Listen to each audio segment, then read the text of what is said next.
In our age of political chaos and constitutional crisis, we witness daily the collapse of ordered liberty that once made America exceptional. Yet few understand that our current predicament stems not from the failure of the founding fathers' vision, but from our abandonment of the philosophical foundations they understood so deeply. These men possessed a wisdom we have systematically discarded, a profound grasp of human nature, the requirements of free government, and the delicate balance between liberty and order that sustains civilization itself. The founders were not naive optimists who believed in human perfectibility, nor were they democratic levelers who imagined equality could be imposed by force. They were students of history, philosophy, and the accumulated wisdom of centuries.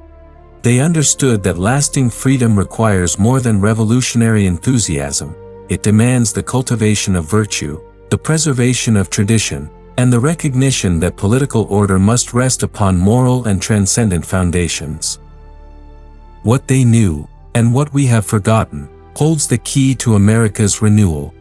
Today, we shall recover this lost wisdom and discover why their insights remain more relevant than ever in our struggle against the ideological madness of our time.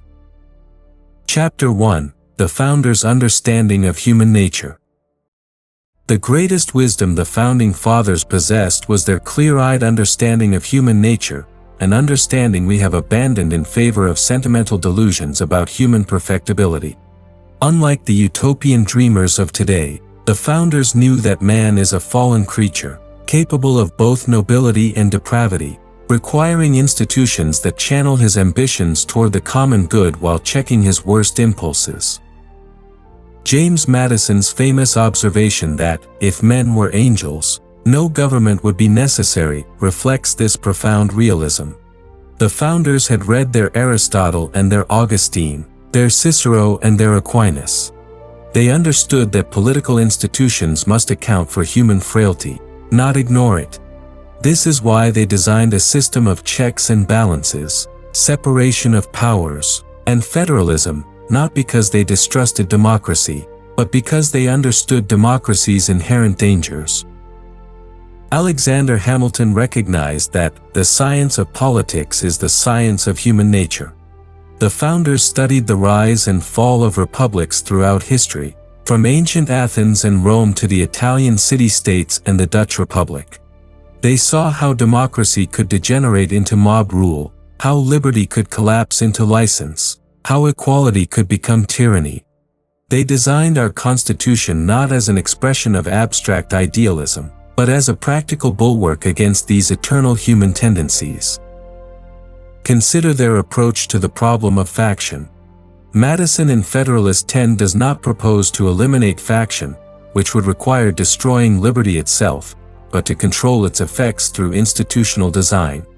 They understood that self-interest is permanent in human nature, but it can be channeled toward public benefit through properly constructed institutions. This is political prudence of the highest order. The Founders also grasped what we have forgotten, that virtue is necessary for freedom. John Adams insisted that our Constitution was made only for a moral and religious people, and is wholly inadequate to the government of any other.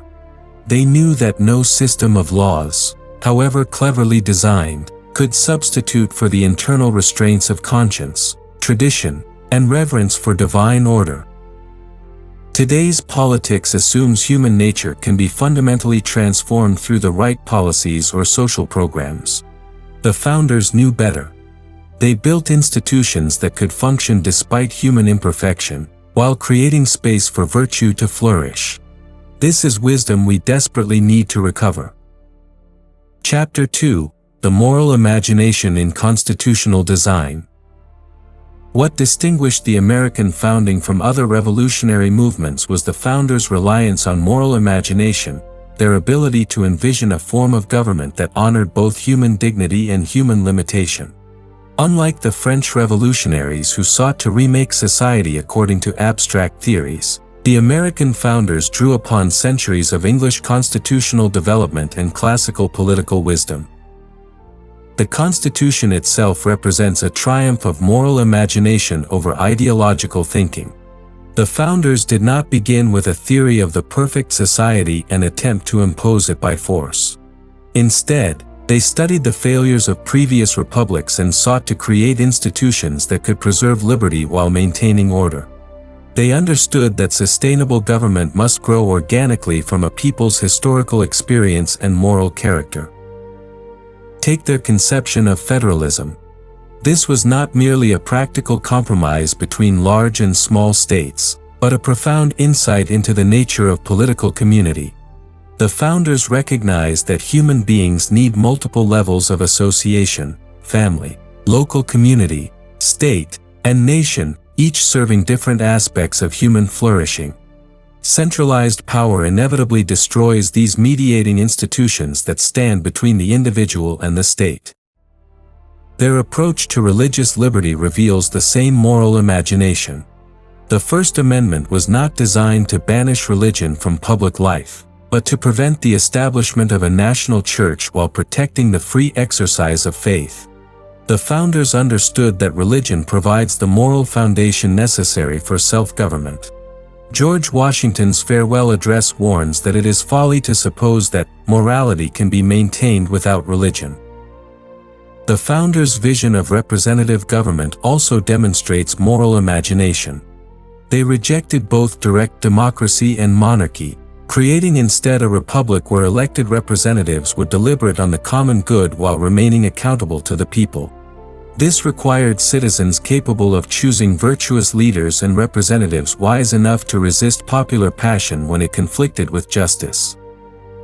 Edmund Burke's influence on American constitutionalism cannot be overstated. Like Burke, the founders understood that political institutions must embody the accumulated wisdom of generations, not the clever theories of intellectuals. They saw themselves as inheritors and preservers of English liberties, adapting ancient principles to new circumstances. The Constitution's endurance for over 2 centuries testifies to the founders' moral imagination. While other revolutionary documents have become historical curiosities, the Constitution remains a living framework because it was grounded in permanent principles about human nature and political order, not temporary enthusiasms. Chapter 3: Tradition as the Foundation of American Order. The Founding Fathers possessed what we have lost, a profound respect for tradition as the democracy of the dead. They understood that lasting political order cannot be built on revolutionary innovation alone, but must draw upon the tested wisdom of ages. This is why the American Revolution was, in Burke's phrase, a conservative revolution, one that sought to preserve ancient liberties rather than create new ones from nothing. The genius of the American founding lies in its synthesis of inherited English constitutionalism with adaptations necessary for American circumstances. The founders did not reject their colonial past but built upon it. They saw themselves as heirs to Magna Carta, the English Bill of Rights, and centuries of common law development. The Constitution codifies principles that had evolved organically over generations. Consider how they approached the question of religious establishment. Rather than embracing the radical secularism later imported from France, they drew upon the English tradition of religious tolerance that had developed since the Reformation. Roger Williams in Rhode Island, William Penn in Pennsylvania, and Lord Baltimore in Maryland had already demonstrated that religious diversity could coexist with public order when grounded in Christian civilization. The founders' conception of property rights likewise reflects traditional wisdom. John Locke's influence was profound, but they understood property not as mere individual possession but as the foundation of ordered liberty. Property creates the independence necessary for self-government while providing the economic basis for family life and local community. The Fifth Amendment's protection of property reflects this traditional understanding. Their approach to education reveals the same respect for inherited wisdom. The Northwest Ordinance declares that religion, morality, and knowledge being necessary to good government and the happiness of mankind, schools and the means of education shall forever be encouraged. They envisioned education that would transmit the moral and intellectual heritage of Western civilization, not indoctrinate students in revolutionary ideology. What we must recognize is that the founders succeeded precisely because they built upon tradition rather than rejecting it. They understood that human beings need continuity with the past to navigate the future successfully. Revolutionary destruction of inherited institutions leads not to freedom but to chaos and tyranny. The progressive notion that each generation must start fresh, unencumbered by the wisdom of ancestors, would have horrified the founders. They knew that civilization is fragile and easily lost. Their constitution was designed to preserve and transmit the accumulated wisdom of Western political experience while allowing for prudent adaptation to new challenges. This is why recovery of the founders' wisdom requires recovery of respect for tradition itself. Chapter 4: The Transcendent Order in American Political Thought. Perhaps the most profound wisdom the Founding Fathers possessed was their recognition that human government must rest upon transcendent foundations, that political order derives its legitimacy from divine order, not from the arbitrary will of rulers or the shifting preferences of majorities. This understanding, nearly obliterated in our secular age, was central to their conception of American constitutionalism. The Declaration of Independence grounds American political theory in transcendent truth. We hold these truths to be self-evident, that all men are created equal, that they are endowed by their Creator with certain unalienable rights. Notice the sequence. Truths are self-evident because they reflect divine reason. Equality exists because all share the same Creator. Rights are unalienable because they come from God, not government. Remove the transcendent foundation, and rights become merely grants from the state, revocable at will. The founders drew this understanding from natural law tradition extending back through Christian civilization to classical antiquity. They had read Aquinas on divine and natural law, Hooker on the eternal law governing creation, and Blackstone on the common law as reflection of natural justice. They understood that human law must conform to higher law or forfeit its claim to obedience. George Washington's first inaugural makes this explicit. It would be peculiarly improper to omit in this first official act my fervent supplications to that Almighty Being who rules over the universe. The first president understood that legitimate government must acknowledge its dependence upon divine providence. His farewell address warns against the indispensable supports of religion and morality for political prosperity. John Adams captured this wisdom perfectly. The moment the idea is admitted into society that property is not as sacred as the laws of God, and that there is not a force of law and public justice to protect it, anarchy and tyranny commence. Property rights, like all legitimate rights, derive their sanctity from transcendent order, not social convention. The founders' understanding of human dignity likewise rests on transcendent foundations. Human beings possess inherent worth not because of their achievements or social utility, but because they bear the image of God. This is why slavery was ultimately incompatible with American principles, despite the tragic compromises necessary at the founding. The logic of the Declaration demanded slavery's eventual abolition. Their conception of limited government flows from the same source. Government possesses only delegated authority. Ultimate sovereignty belongs to God alone. This is why the Constitution enumerates specific powers rather than granting general authority. No human institution may claim unlimited power over the human conscience or the fundamental order of creation. The systematic secularization of American public life has undermined these foundations, leaving us with politics based on power alone. Rights become whatever judges say they are, morality becomes whatever majorities prefer, human dignity becomes whatever serves social utility.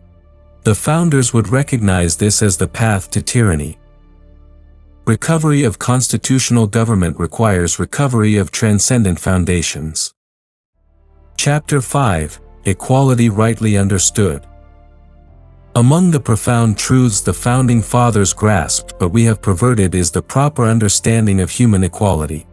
They proclaimed that all men are created equal, But this equality before God and law has been corrupted into the egalitarian dogma that all differences must be eliminated by force. Understanding what the founders meant by equality, and what they emphatically did not mean, is crucial to recovering constitutional government. The founders' equality was equality of human dignity and fundamental rights, not equality of condition or outcome. Jefferson's Declaration speaks of equality in creation. All human beings share the same nature and ultimate destiny. All possess the same fundamental rights to life, liberty, and the pursuit of happiness. This equality coexists with natural differences in talent, character, circumstance, and achievement. Alexander Hamilton was explicit about this distinction. Inequality will exist as long as liberty exists. It unavoidably results from that very liberty itself. The founders understood that free societies naturally generate differences in wealth, status, and achievement because human beings differ in ability, industry, and virtue. Attempts to eliminate these differences require destroying the liberty that produces them. Their concept of equality was aristocratic in the classical sense. It recognized natural hierarchy while insisting that social distinctions must be based on merit rather than birth.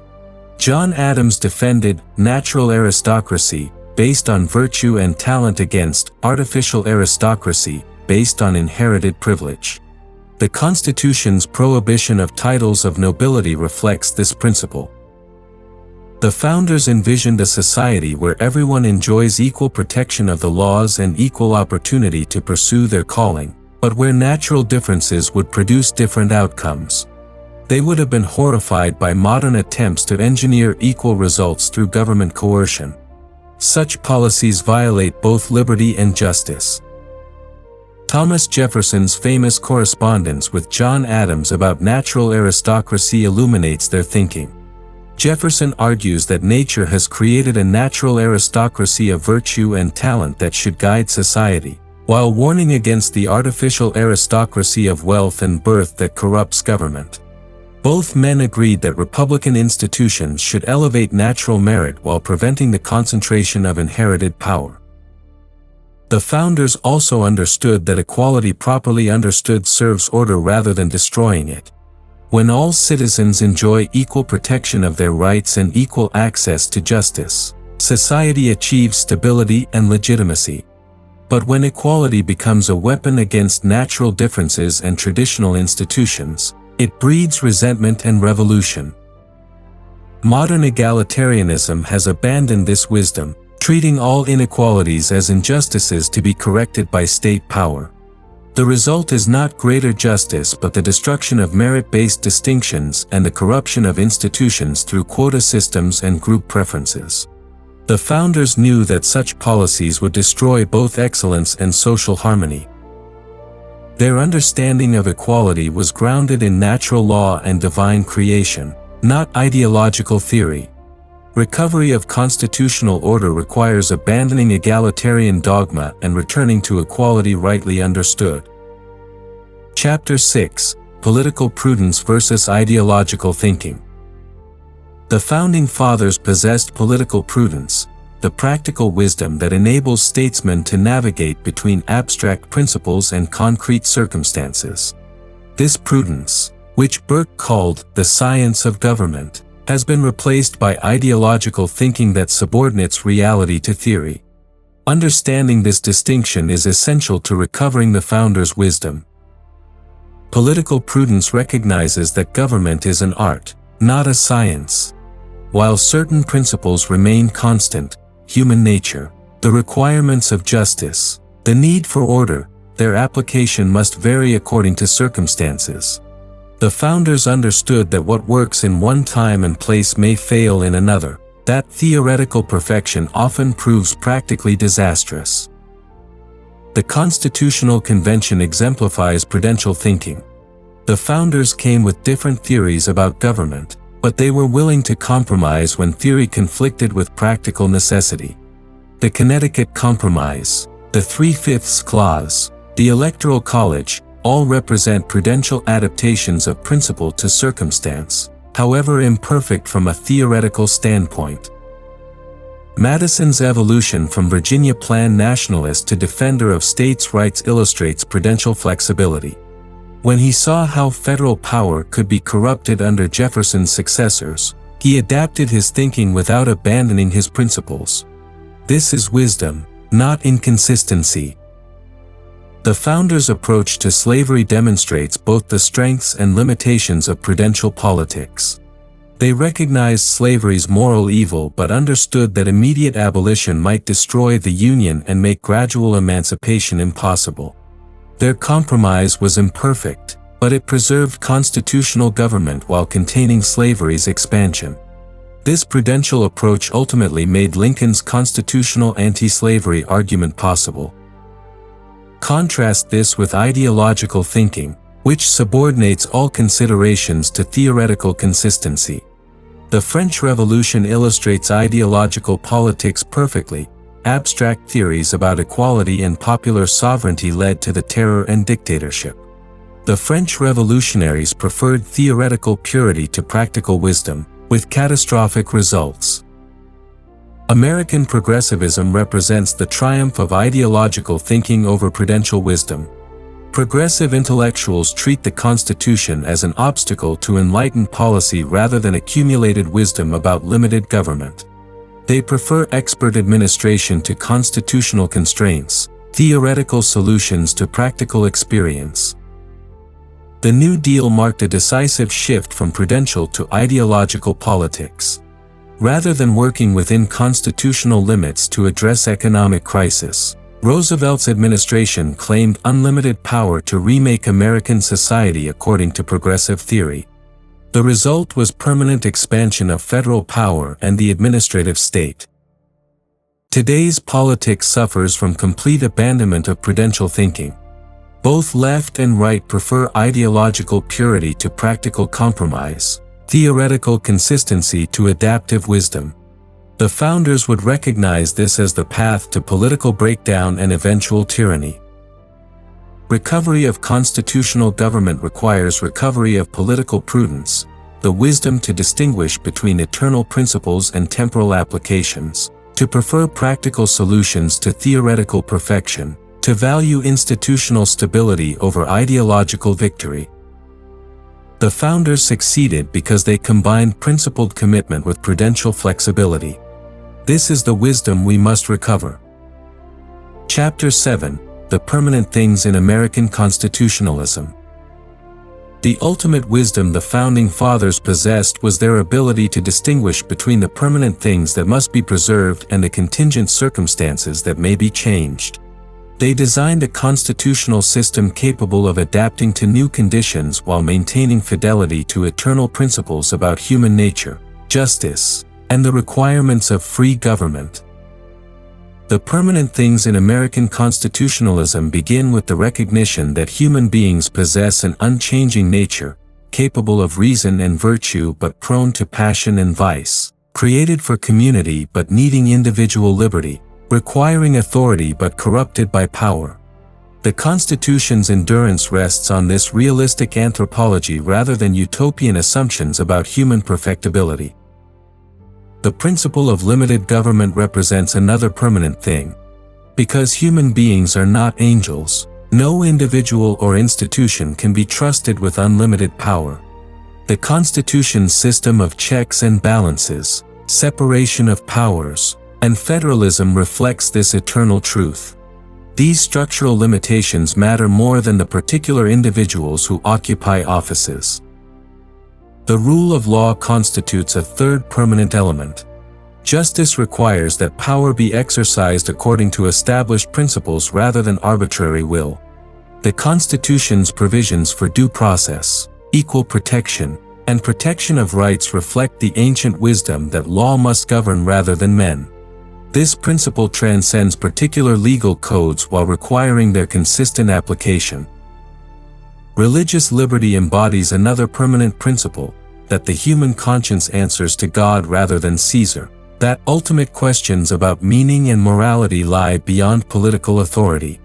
The First Amendment protects this sanctuary of the soul while recognizing that public morality requires religious foundations. The founders also understood that certain institutions are permanent necessities for human flourishing: family, local community, voluntary associations, and religious congregations. These mediating institutions between individual and state are essential to both liberty and order. Constitutional government must protect their autonomy while preventing their corruption. What makes these things permanent is not their particular historical forms but their foundation in human nature and divine order. Marriage has existed in every civilization because human beings are created male and female for companionship and procreation. Property rights are universal because human dignity requires sphere of personal authority. Religious practice appears everywhere because human beings naturally seek transcendent meaning. The founders' genius lay in creating institutions that could preserve these permanent things while allowing adaptation to changing circumstances.